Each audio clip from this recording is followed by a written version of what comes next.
Եվ մի բան էլ էլի այդ քպայական մխտարներին անդրադառնամ, մի հատ ընդ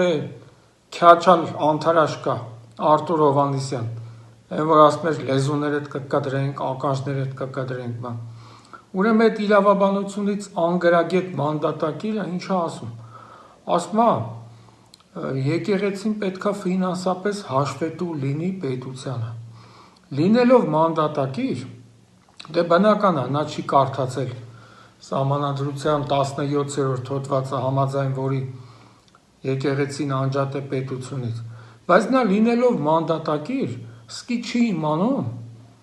որ հայ առաքելական եկեղեցին Հայաստանի խոշոր գործատուների ցանկում է։ Ինչը հաշվետու լյարա։ Դու հաշվետու եղի Աստծուն, որ քո այդ տգետ իմացությամբ ոչինչ չանելու համար դու մեռնելուց հետո գնալու ես դժոխք, իսկ իշխանության փոփոխությունից հետո որպես քո